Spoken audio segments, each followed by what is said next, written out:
Andy, my dude, have you heard of the magical website builder known as Squarespace? Ugh, not another Squarespace ad. I feel like every podcast is sponsored by them. Hey, don't knock it till you try it. Yes, okay, it is overhyped, but actually it lives up to the hype.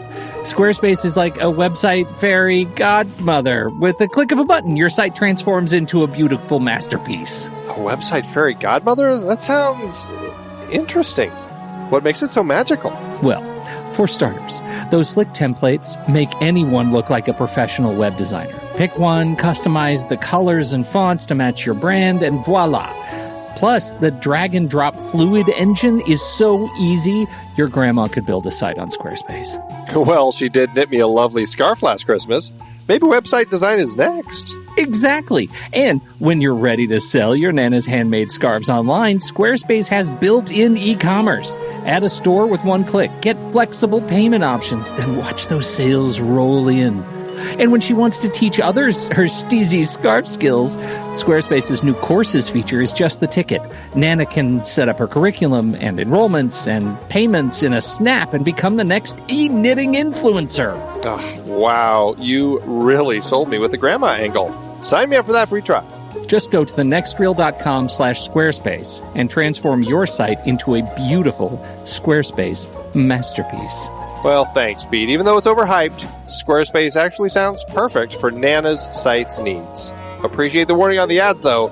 I'll brace myself next time I listen to a podcast. Anytime. Let me know if you need any help getting that site up and running.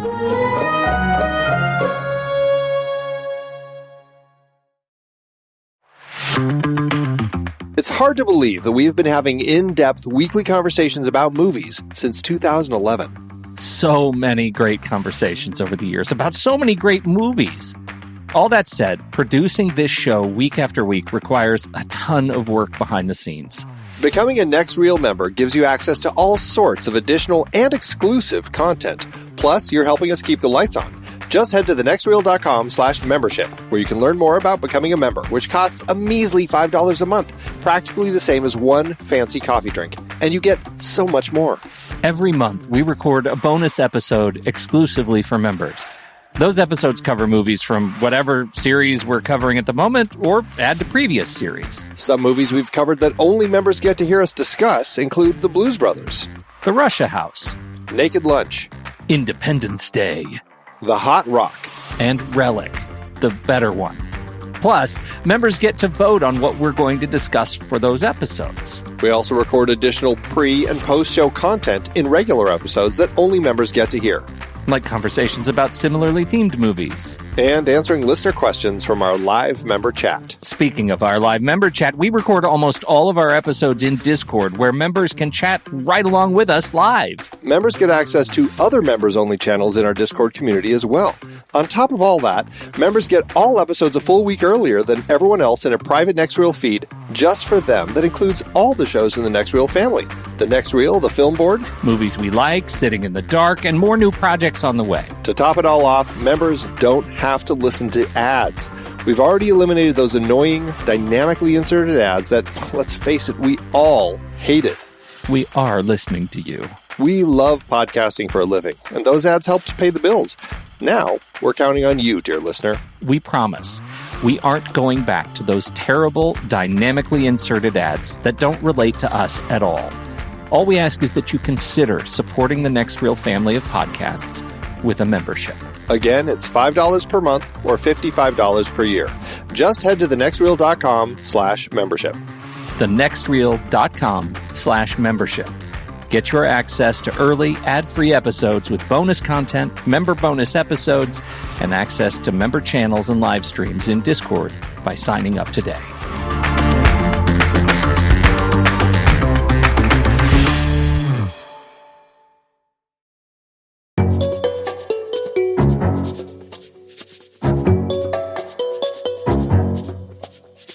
I'm Pete Wright.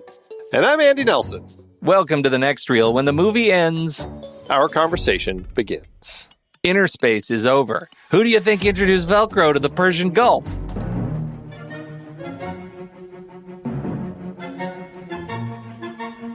Test pilot Tuck Pendleton wants to make history. Supermarket clerk Jack Putter needs a vacation. Jack, you're late. That's not good. You know it's coupon day. Lieutenant Pendleton is about to be miniaturized, placed into this needle, and then injected into this rabbit. Rock and roll. But something went wrong. And Tuck's about to get a new destination. Inside Jack Putter. I'm in a man. Hello, can you hear me? I'm possessed! Now, Jack's got twice the problems. How you doing, Jack? But he's double the man. With Tuck on his side. Kick more accounts! In his gut. And on his case. You're not gonna bag groceries all your life, are you, Jack? And only 24 hours left for Jack to get out of danger. So that Tuck can get out of Jack. Dennis Quaid, Martin Short. Give yourself a shot of adventure. Innerspace. Robert Picardo I'm going to say this a lot. Robert Picardo is my favorite part of this movie. There are among many favorite parts of this movie. You hadn't seen this in a very long time. You were saying last week. Very long time. Yeah. It's so far that I forgot Robert Picardo was in this movie as the cowboy. I knew the cowboy. Like I could have told you the cowboy, but Robert Picardo, the doctor, I would not have been able to pull that. Once you get over the fact that the science is bonkers, and frankly, all of the little cuts in the arteries, like, why is he still alive with the laser going through veins and arteries all the time? That's a really hard thing to watch.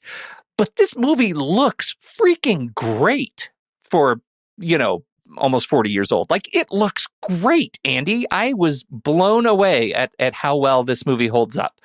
You get over the smarmy parts of Quaid in the beginning and a little bit of some consent issues and the fact that Meg Ryan becomes a plot device that is pretty transparent. I really had a great time watching this movie. How often do you watch it? Is this a weekly watch? Not quite that often, but it is something that I own, like the digital copy of it. I think my son and I ended up watching it. I can't remember how long, just a few years ago though. And it was one that I watched all the time. Like this whole series, we're kicking off this new series with this movie. This is our 1988 Academy Awards, back to the Academy, this time for best effects, visual effects. I don't know why they have commas in things like that. Like, is there a different best effect they had? I don't think so.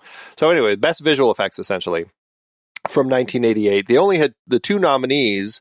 They had Innerspace and Predator.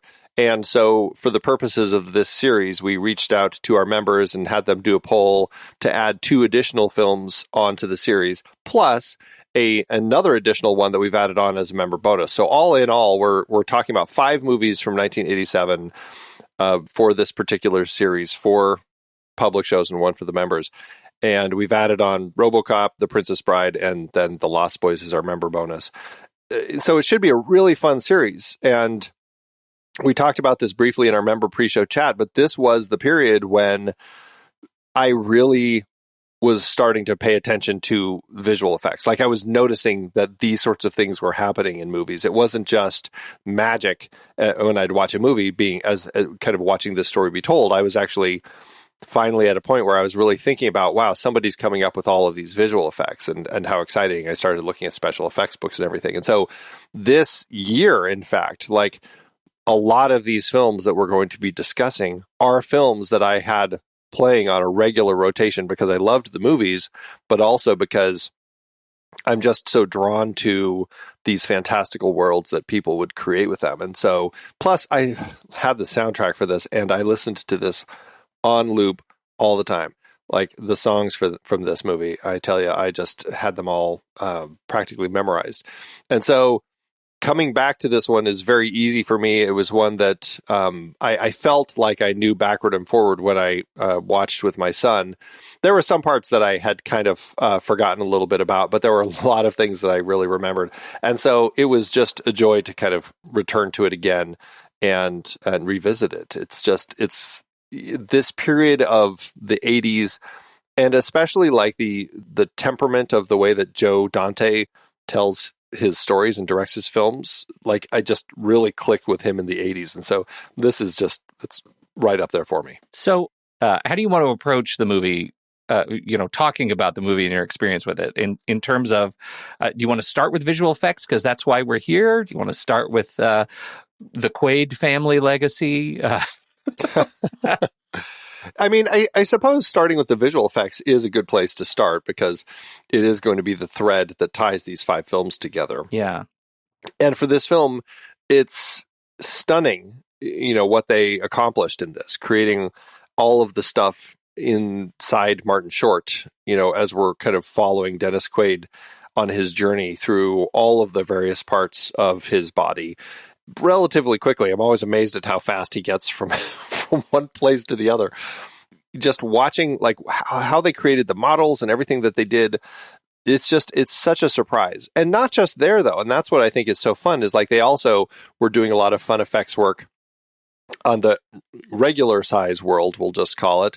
All of the stuff involving the actual shrinking machine, the kind of the weird little pod that they've designed and how it actually disappears or shrinks, all the way up to the way that one of my favorite parts of the movie, when Dennis Quaid manipulates Martin Short's, like the actual structure of his face to essentially turn him into the cowboy so that he can kind of be disguised very Mission Impossible style and go into this meeting, which is hilarious, particularly when Martin Short stresses out and loses the connection to do that, and his face goes through that transformation. Like the effects in that scene are just stunning. Watching that face go through the crazy morphing process, I had so much fun. Just everything here, and it all looks so good. Like you said, like there are some times where you can see the matte lines with different things in it, but on the whole,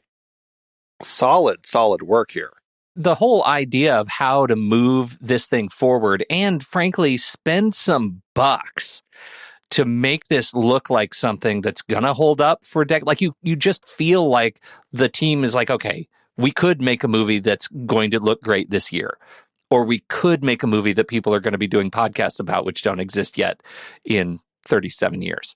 Let's choose the latter path. Like this movie feels super intentional and incredibly thoughtful in how they did the compositing, the stuff they had to sort of invent, right? This motion controlled thermal camera to do the platelet composites, like the stuff that they ended up creating to make this movie work is legendary. I mean, it's beautiful.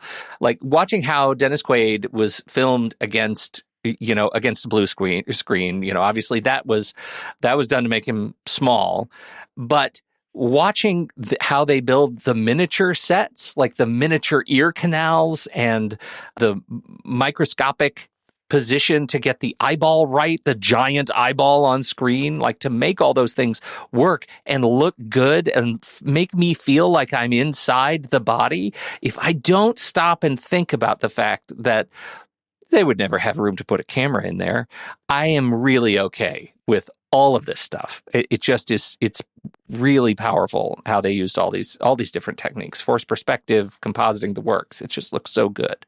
The question I always have to get out of my mind is like, where is that light source inside the inner ear? Obviously he's got a light, but where's the light that's shining on everything else? Well, Andy, if we're talking about lighting, I have to go to the stomach because our final sequence, they're in the stomach and the bile is glowing green.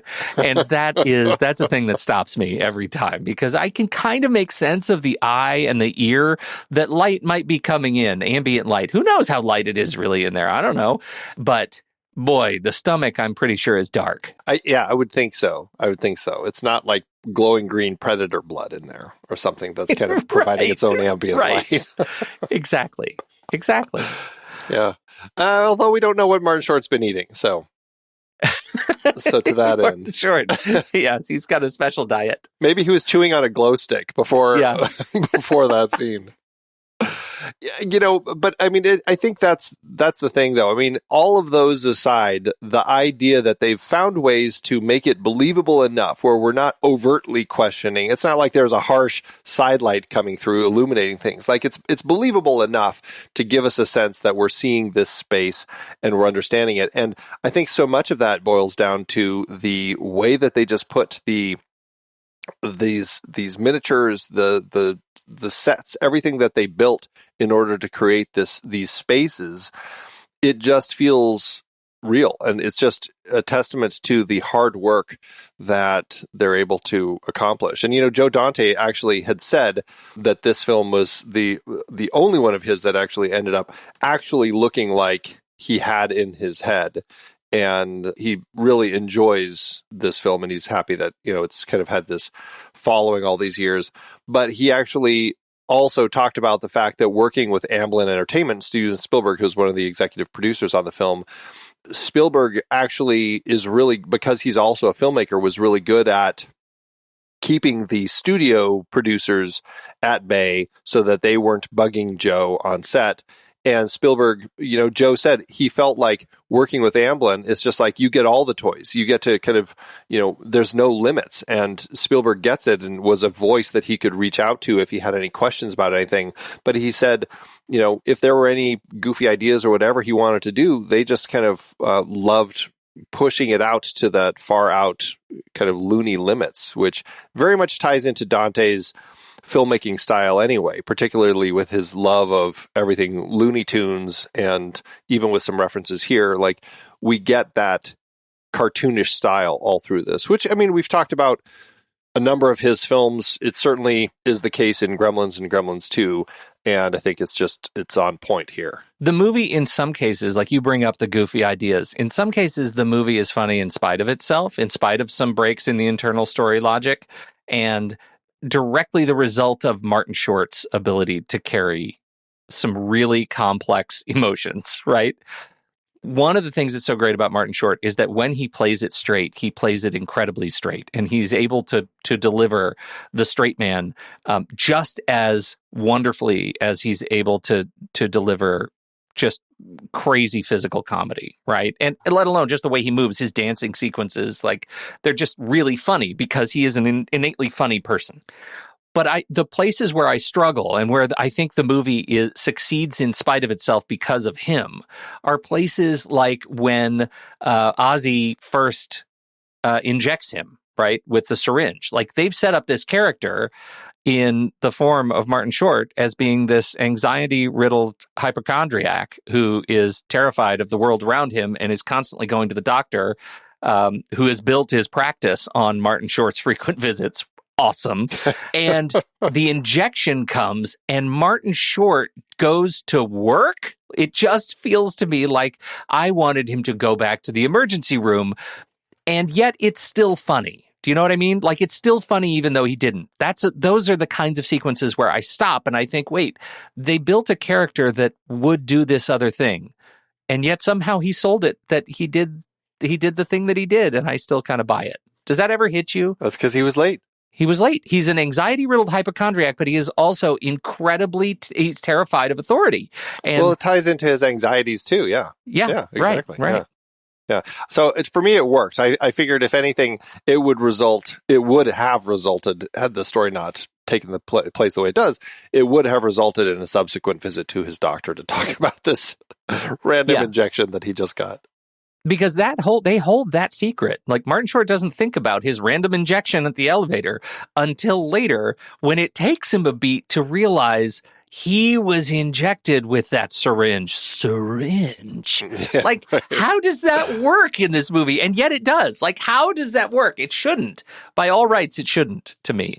But it does. And that's why when we get to the place where he's changing his face, that also works, because they've set up kind of a bonkers internal structure that it sort of forces me to let go of conscious thought. I think that's exactly it. I mean, I think that Dante, from the beginning, I mean, this is Chip Proser wrote the original script, which was a more straight version of the script. And he kind of pattern it off of Fantastic Voyage, which we talked about in our member pre-show a little bit with kind of other shrinking movies.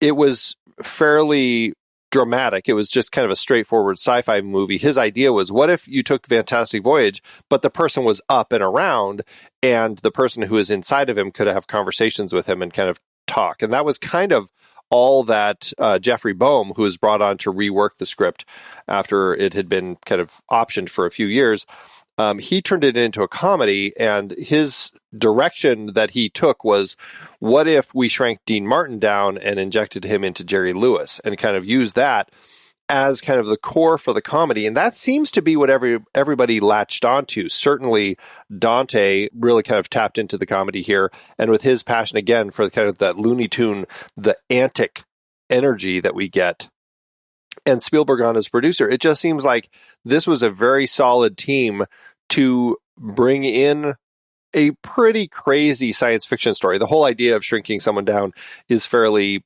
nonsensical and done in very fun ways usually, but it usually can be done fairly straightforward. By injecting it with the comedy, and when we meet Dennis Quaid and Meg Ryan, it's not quite so funny, but we're seeing some kind of problems in his life. We're kind of getting that story, and then we start getting into the science, and that's where we kind of start tying things into this hypochondriac grocery clerk who I think that you're right about Martin Short. He isn't necessarily playing it so crazy and over the top out of the gate. You can buy him as this character who's a hypochondriac who also works at a grocery store, but his manic energy is able to kind of build and build as things happen. And that's, I think, that level of comedy that Dante understands and knows where to let it go. But we keep seeing it. Like, we see it when we meet Mr. Igo. Well, he seems like there's something odd. Why is he holding his finger so funny? Oh, because his finger is a gun. Like, we start seeing these odd things. Even when we meet Victor Scrimshaw, Kevin McCarthy's character, just the fact that everything in his life is white. His clothes are all white. His car is white. He's got little white dogs. Like, they're just little things like that are giving us this sense that this world is just bigger than life, just that much bigger than life, And I think that's what helps. I think it does too. And I think on that point, like as much as I might question some of the individual beats, the whole point of the ramp, the absurdity ramp to lead us up to the final battle between robot machines inside his gut, like it has to get me from, what it goes back to? It goes to our first conversation on Marvel Movie Minute about you have to earn your wizards.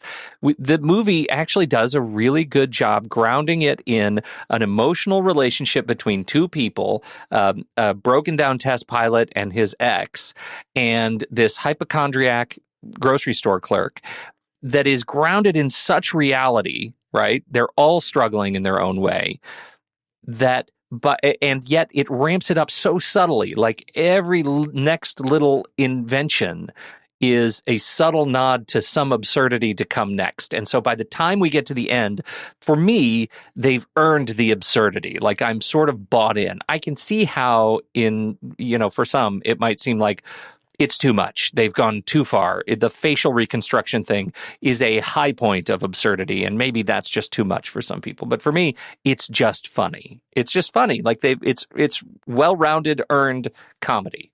And it keeps going from there, because then we have them shrink down Victor Scrimshaw and Dr. Margaret Kanker, and then we have them as essentially Hobbit-sized people chasing Jack and Lydia around and hiding in their car. And that becomes a whole other element of it that it built in the perfect way, because again, we keep amping up the absurdity. And by the time, and again, playing with miniatures, and this is like for their scenes, they were playing with like bigatures, essentially, like talking in the world of Lord of the Rings, because they had to build like giant foam booths and things for these two actors to be working in, so that it seemed like they were doing these things that they were doing when they were shrunk down. So clearly, giant suitcase in the trunk. Was that just a giant suitcase? Giant. They built a giant trunk with the giant suitcase and had them in it, and just all of the different things that they would do to make the size seem like it worked. So good. Yeah, that stuff is so good. Even the back seat, when the two of them are in the back seat, and we've got them attacking Okay. Jack and Lydia. It's all there. It's a green screen behind them, and you just have little fake hands like that somebody's operating, like a puppeteer, grabbing his face. And then we have the two of them again in a giant backseat set that we would film. And then the seats conveniently block kind of the connection between the front and the back seats. And so it was able to really pull it off in a way that kind of is, it kind of blows you away. It's so funny. That is a sequence where I stop and I notice those arms are too long. Like there are things about it that don't work for me in that sequence. But by then I'm so enamored by the just joviality of the comedy in the car that it doesn't really matter. And I think that's kind of the genius of the movie. Like you don't even see it coming. It's dumb and it works. It totally plays for me. Little hands. Tiny hands. It works. Very funny. It works. Very, very funny. So let's talk about our principal human relationships then. Let's talk about Quaid and Ryan and how they work. How does Dennis Quaid work for you in this movie? I buy him. He is a perfect actor to have cast to kind of play a hotshot pilot. I mean, especially this is a few years after The Right Stuff. And he'd kind of already been in a number of different sci-fi films in between, like Dreamscape and Enemy Mine, where he just kind of seemed to be a great choice for this sort of movie. I buy him already as a pilot from being involved in some of those other projects. It made sense that here he's this pilot.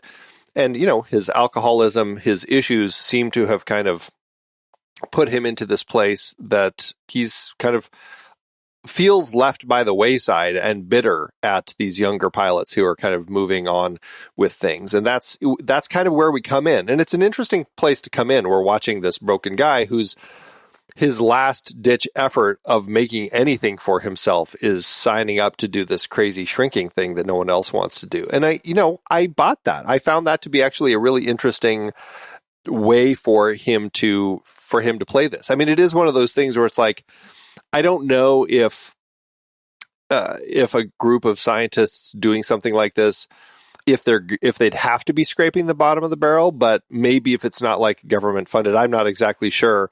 But obviously they had no security. There are a lot of issues. So yeah, maybe they did have to scrape the bottom of the barrel. Yeah, right. Well, I think that's a great point. I think he is, like, you're right. He plays sort of the charismatic broken guy pretty well.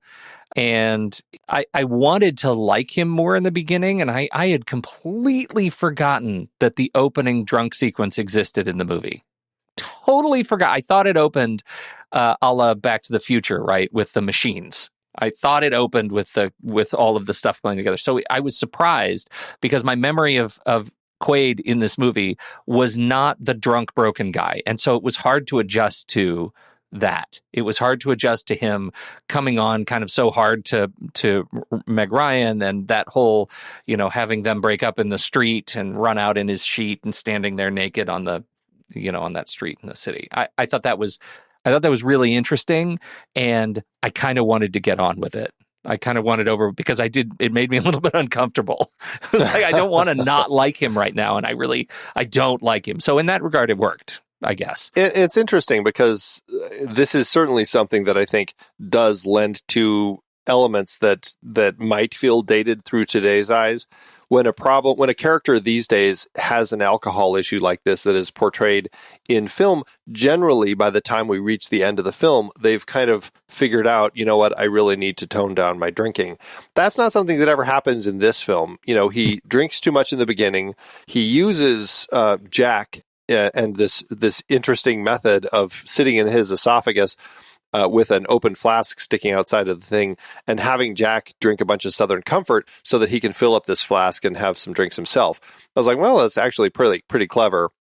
And then the whole thing is dropped. We don't ever bring up alcohol again. He never learns a lesson about it. It doesn't come up at all, really, in the issues with Lydia later. It's more just, I'm sorry that I, mistreated you and stuff like that.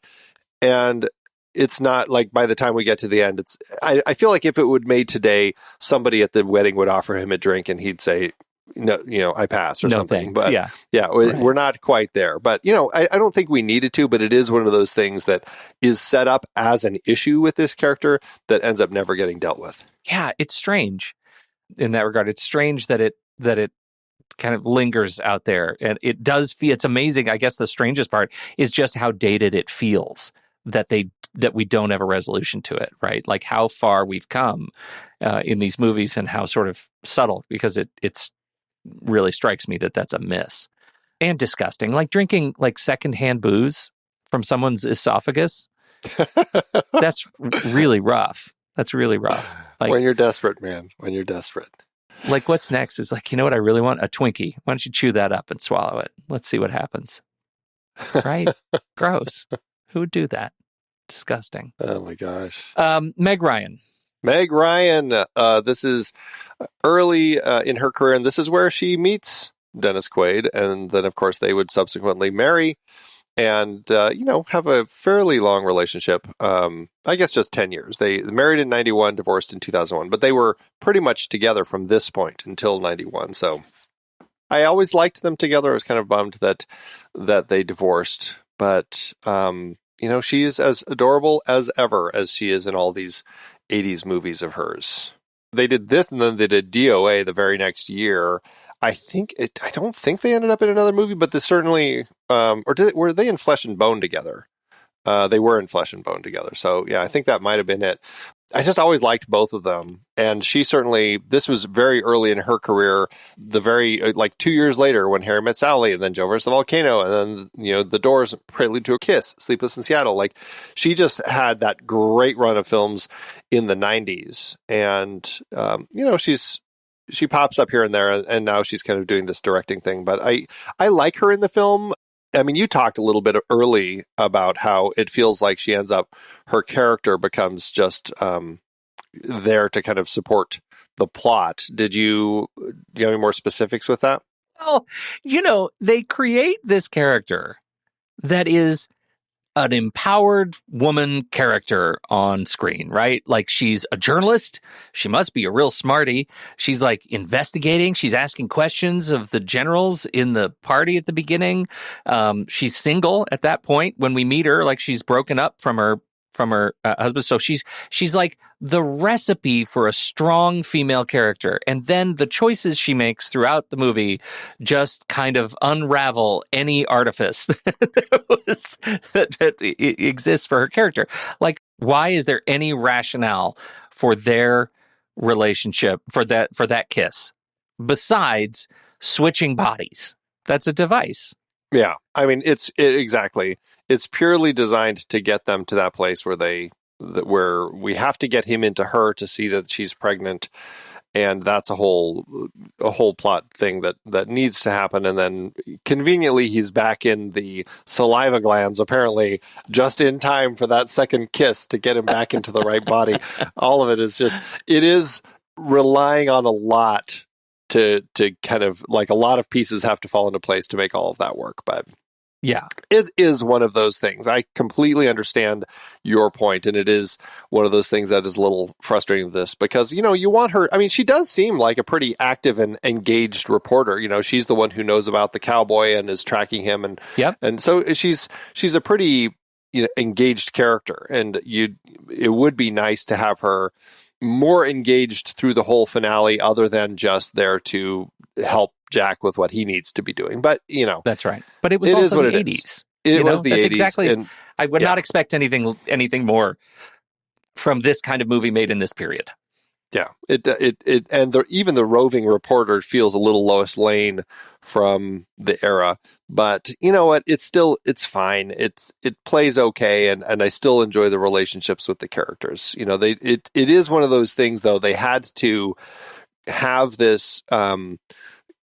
I guess she ends up being a plot device also for Jack's character to gain self-confidence when it comes to relationships and women. Like he sees her now as somebody, and he kisses her and all of this sort of stuff, and he's finally able to kind of say the things that he needs to say to kind of to get Wendy off of his back from work and things like that. And it's fun. And that was a weird thing too, because I was like, I don't know. I couldn't tell if they were setting Wendy up to be a love interest or not. It seemed like maybe, but then clearly by the time we get to the end, nope, definitely not a love interest. Definitely not a love interest. That was very strange. And, it's fine. Again, she was a plot device. Yeah.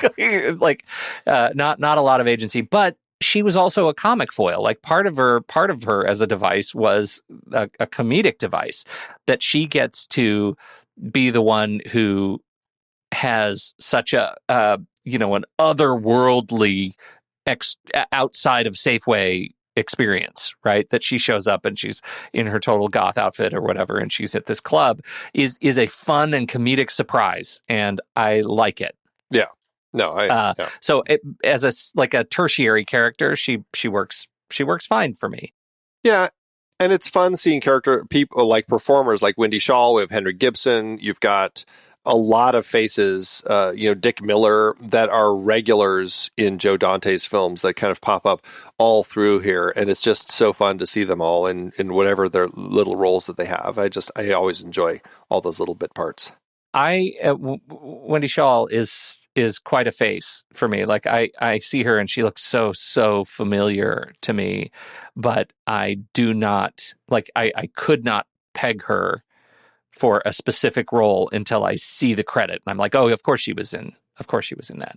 I mean, she was in 6 Feet Under. Well, The Burbs absolutely is where The Burbs, right? That's 100% where I remember her from. But again, that's all these Dante faces. Like he loves his kind of building a troupe and using people over and over. It's always fun. Yeah. Yeah. I just want to shout out to Henry Gibson as Mr. Wormwood, who is just constantly funny, and his really subdued performance of just sort of general panic and not understanding what is going on with his staff, I thought was really, really great. It was neat to see him in this, even it's a very small part. Yeah, absolutely. Our two villains, the main villains, we have Kevin McCarthy and Fiona Lewis as Victor Scrimshaw and Dr. Margaret Kanker. How do they play for you? Oh, great. As just sort of maniacal villains, I think they're great.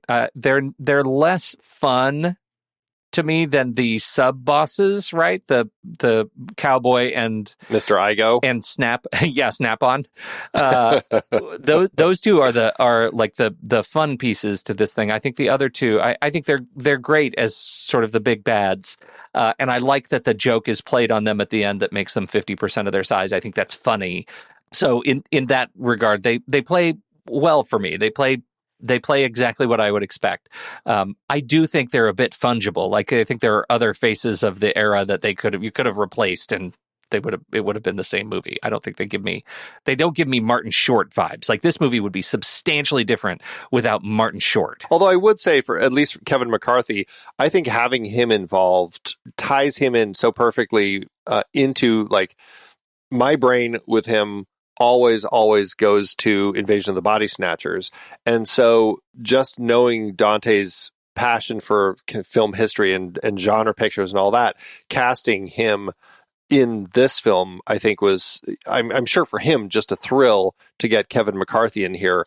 You know, he delivered a great performance in a great science fiction classic, and here he is now doing this silly role. And he was also in Piranha too. So I mean, I think he's a person that he probably loves working with. I'm looking at the credits together. I mean, it's not just a one and done. They've worked together a number of times, and so I don't know. He's one I absolutely love seeing pop up in here.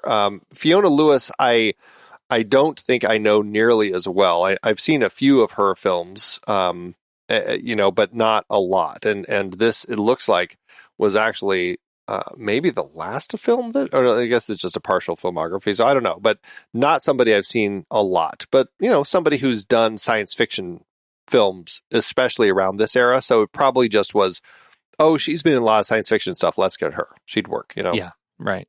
And I liked that they actually gave the characters some interesting things. Again, going back to Victor Scrimshaw and his passion for clearly having everything white. Margaret and her seeming like, she always seems a little kind of on the edge of horniness. And I thought that was kind of fun with her as a character. So, yeah, she's thirsty. She's very thirsty. Yeah, exactly. John Hora is an interesting one to turn up as an actor. He plays Dr. Ozzie Wexler. He's the one who runs from the lab with the syringe and ends up injecting it into Jack Putter's butt.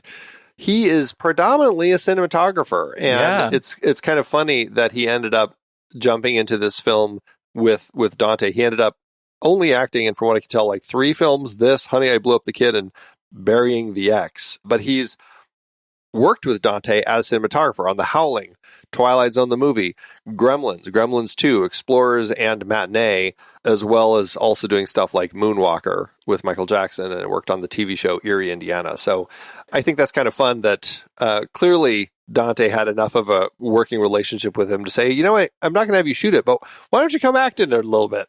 I thought that was really great. And there's so much of this movie, this kind of bonkers feel of the narrative of the movie feels so much like Gremlins 2 for me. Like there's just such a vibe, and I just get it. I get the whole feeling. I liked him. And I think John Hora, I think he was great as kind of the stoic doctor and terrorist punching bag, who clearly also seemed to have had a relationship with Margaret. When she shows up and they recognize each other, it's like, okay, there's a lot going on Margaret. Here. This is interesting. Yeah. Yeah, that's like, because I mean, the way my headcanon works, it was that she used to work in the lab, and that's why they're breaking into the lab, because they know the lab, and she now is able to, she knows what to take and where to take it from, that she's kind of the architect of this, and that's how he knew her, because they used to work together. But isn't it interesting that they don't tell you any of that? They don't need to. Yeah, and that's an example of just, trusting the audience. Strong writing where we get enough of a hint as to what's going on, and then we can kind of piece all the rest together. I think it works really well. Yeah. This, one of my J's, one of the 10 J's in composing, Jerry Goldsmith did the score for this. Oh, yes. Absolutely love this score. This is, again, everything in this era was just catching me at that perfect mid-teenage era where you just kind of latch onto everything. And Jerry Goldsmith's score here, this may be, along with some of those other John Williams one from the eras, are the ones that kind of pushed me into my love of film scores, because I think Goldsmith is having so much fun here, as he often does with Dante's films, and delivers just a solid bit of tracks here that fit the vibe that we're going for through the whole thing. For sure. And, as long as we're dropping names, Dennis Muren, visual effects supervisor. Yeah. I mean, we talked about our visual effects earlier, but just the fact that we didn't mention him should be embarrassing to us, because, I mean, he is critical to this film. The work that he did here, it's top-notch stuff. And he's right up there as far as all the different filmmakers, the special effects filmmakers who could do some amazing things. For sure. Anybody else jumping out to you? I mean, production team is all A-list. I'm looking at Dante's lineup of films that he did in the 80s. It's such a strong run, starting with The Howling in 81, and then Twilight Zone, the movie. He did a segment from that one with the creepy giant bunny rabbit and the TV. Gremlins, Explorers, Innerspace, some segments on Amazon Women on the Moon, and The Burbs, and then Gremlin 2, The New Batch in 1990. Really interesting run of films through the 80s. It honestly, it would be fun to just kind of do Dante in the 80s and just kind of polish off those last few that we haven't talked about, because I just really enjoy it. God, I'd kind of like to take it up to Matinee in 93. I love that one, and he's a really interesting filmmaker, and I always have fun talking about his projects. I would add to that, you look at the production team, John Peters and Peter Guber, they look at their films starting from 81 through 89, and that is a extraordinary run of great films that I think are really, really interesting. And we've done producers in the past. It might be interesting to kind of play in that area too. Is that the era when they were heading up the studio, or were they just producing at that point? I'm pretty sure because they've got credits on so much. When they're producing, they end up with things like, well, I mean, there's American Werewolf in London in '81. They did Caddyshack and Die Laughing. That's before it leads to just this run of like 5, 6, 7 movies in a year, which it ends up being, of course, where they have their name on stuff because they were at the studios. Nightmare at Bitter Creek, Caddyshack 2, Gorillas in the Mist, Missing Link, Rain Man, Finish Line, Batman, Tango and Cash, Bonfire of the Vanities. I mean, yeah, the whole interesting set of films. Yeah. Wow. Yeah. Good stuff. Well, it is a fun movie for sure. It's definitely fun to kind of add this to the list. This is going to be a very fun series to talk about. So, yeah. I guess that's it. So we'll be right back. But first, our credits.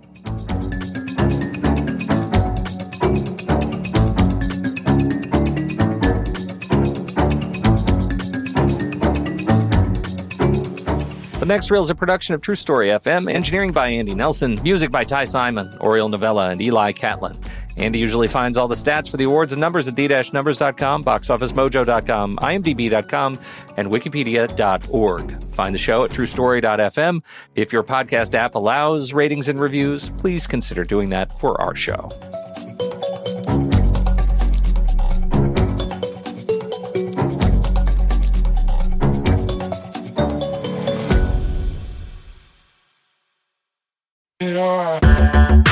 Andy, can you believe we've almost hit 700 episodes of The Next Reel?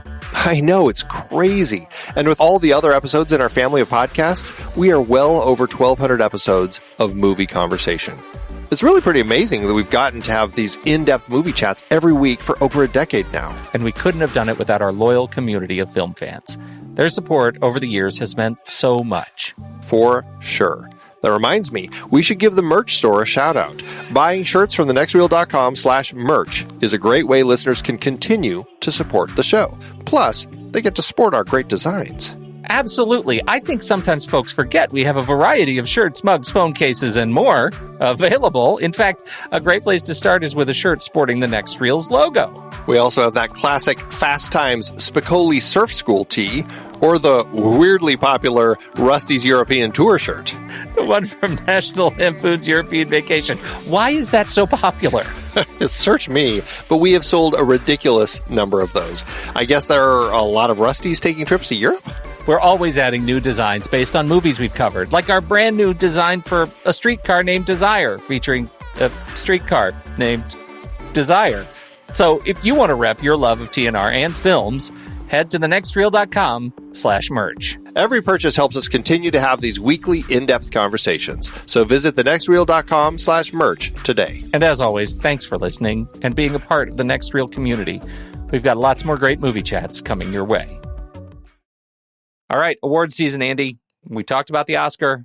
Let's talk about everything else. Everything else. This film had not a lot. I mean, it'll be interesting to see how we go as we go through this series, like which are the ones that had more nominations.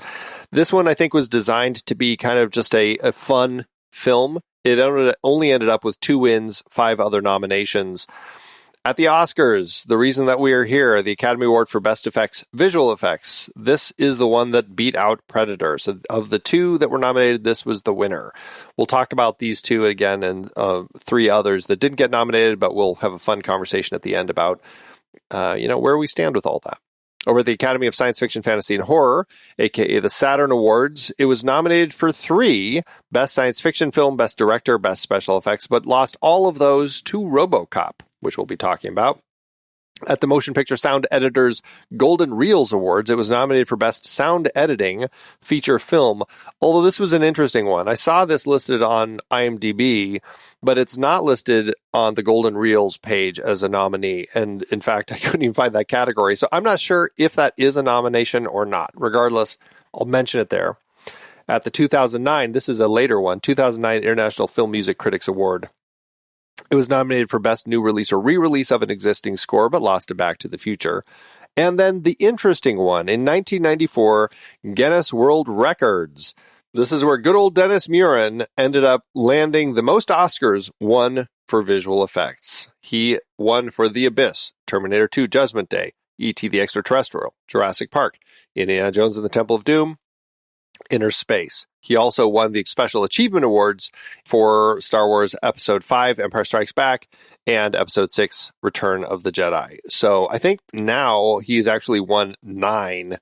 And then he also received the Technical Achievement Award in 82 for the development of a motion picture figure mover for animation photography. So all in all, he's been nominated 13 times, first time in 1982 for Dragon Slayer, and all the way up through War of the Worlds, most recent in 2005. Very busy boy. Very busy boy. How did this movie do at the box office?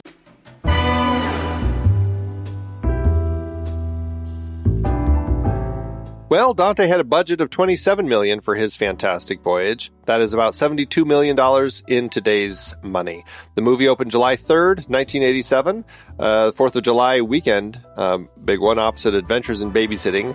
But this one landed in the number 2 spot behind Dragnet, which was holding its number 1 spot from opening the week prior. In what was a very busy summer, it could not hold its spot for long and fell out of the top 20 after just 4 weeks in theaters. Still, it went on to earn $25.9 million domestically and $28 million internationally for a total gross of $143.9 million in today's dollars. That proved Dante's film a success barely by studio standards, landing the film with an adjusted profit per finished minute of almost $600,000. And this is one that, Dante himself would go on to say, this is one that was a big hit on video. It really found its audience at that particular time, not really in the theaters, even though it did break even, Well, it was a great revisit. Like, it's just an incredibly fun movie, and that doesn't take itself too seriously, and man, it just feels like it holds up.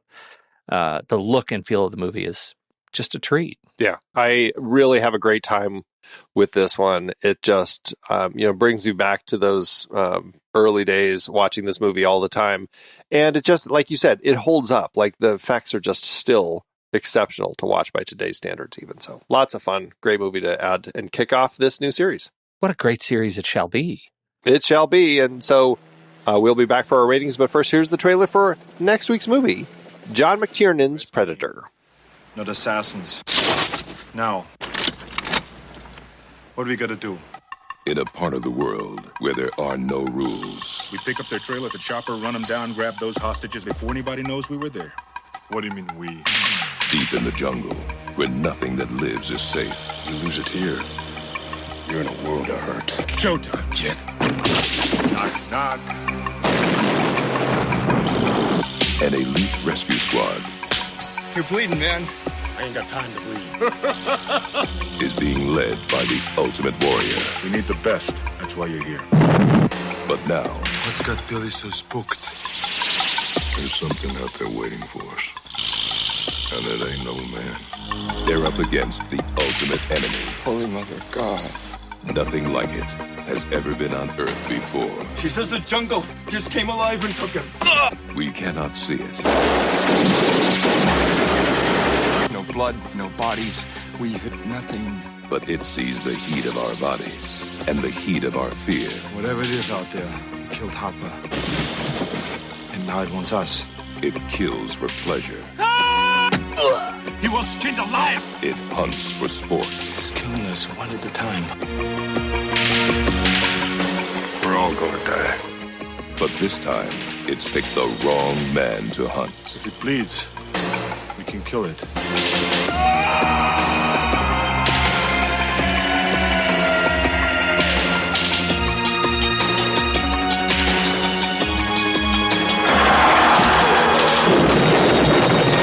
20th Century Fox presents Arnold Schwarzenegger. Predator. The hunt begins Friday, June 12th at theaters everywhere.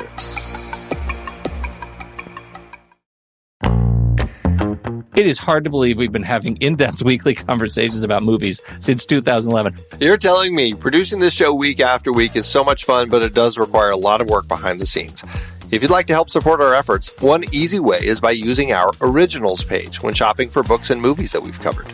Your purchases made through our links give us a small commission at no extra cost to you and allow us to keep having these great discussions. The originals page at thenextreel.com/originals links to the source material for all of our adapted film discussions. Purchasing through our links supports the show. In Season 13, we explore various awards categories and the films nominated in them. We wrapped up our 1940 Best Picture series with adaptations of Mice and Men from John Steinbeck and Wuthering Heights from Emily Bronte's novel, not to mention the play Dark Victory by George Brewer Jr. and Bertram Bloch. The 1947 Academy Award adapted screenplay series featured Anna and the King of Siam, based on Margaret Langdon's book, plus The Best Years of Our Lives, Brief Encounter, and The Killers. The 1952 cinematography nominees included Death of a Salesman and A Streetcar Named Desire, A Place in the Sun, based on both a play and a book, and Strangers on a Train, based on Patricia Highsmith's first novel. So many great movies based on books and plays, like Beckett, The Pumpkin Eater, A Boy and His Dog, Rollerball, The Princess Bride, Congo, The Scarlet Letter, Jackie Brown, The Deep End, The Gray, The Woman in Black, and Top Gun Maverick, which I'm very much looking forward to revisiting. Get the source books at thenextreel.com/originals. Start your next read or reread from the movies we've covered. Visit thenextreel.com/originals today. All right, Andy, Letterboxd. Time for Letterboxd. What are you gonna steal from to assign stars to this film? It is a very, very fun film. I have a hard time calling this a 5-star film. I do have, some issues with it, but largely it is very fun. I rated it 4 stars last time I watched it, and I'm going to stick with my rating 4 stars and a big old heart. I think that's where I am too on this one, 4 stars and a heart. I think there are just enough pieces that, maybe feel slightly dated, but man, the heart is giant and glowing on this thing. It's just really fun. Yeah. It really is. Well, that lands the film with 4 stars and a heart over on our Letterboxd account, which is at The Next Reel. You can find me at Soda Creek Film and Pete at Pete Wright. So what did you think about Innerspace? We'd love to hear your thoughts. Hop into the Show Talk channel over in our Discord community, where we'll be talking about the movie this week. When the movie ends, our conversation begins.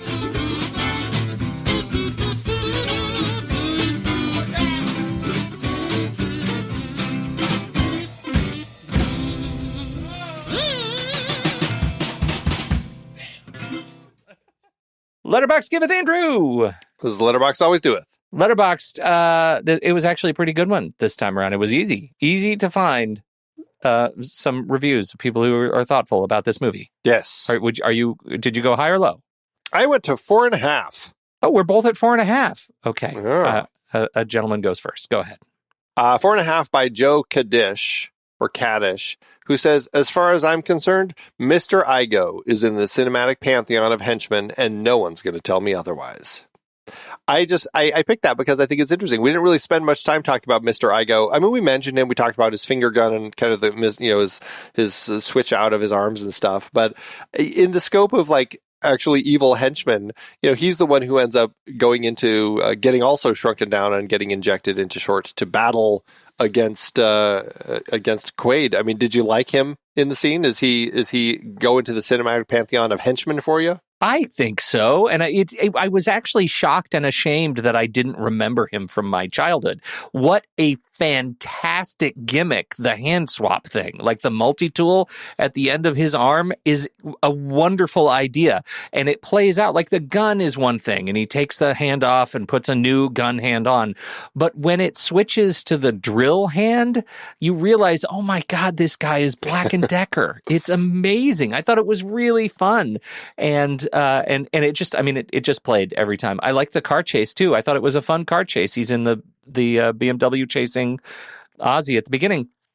I thought it was really neat just watching him play out. And I think it's a pretty understated villain performance. It's not terribly mustache twirly, right? That's given to the. No, he doesn't even speak. He doesn't speak, right? And so gives looks and yeah.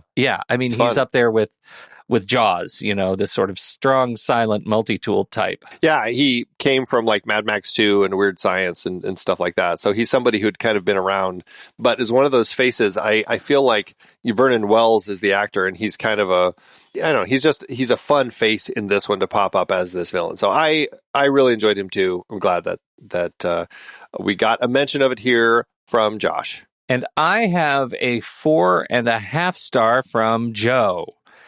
who says, the Marvel Entertainment Group is currently flooding the marketplace with big sci-fi blockbusters that have quips and goofs and maybe even some shenanigans, but most of the time, no real comedy. No jokes, no gags, Shane Black accepted, naturally. Here we have plenty of all of the above, and with enough weird science fiction concepts to power dozens of lesser entertainments.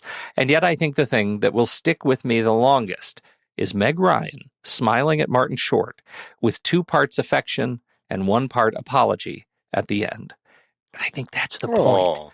That's the point, right? Like, this movie holds up all the weirdness because there is so much sincerity and talent in these people, and I think that holds. So thank you, Joe. Well said. 100%. Yep. Good stuff. Thanks, Letterboxd.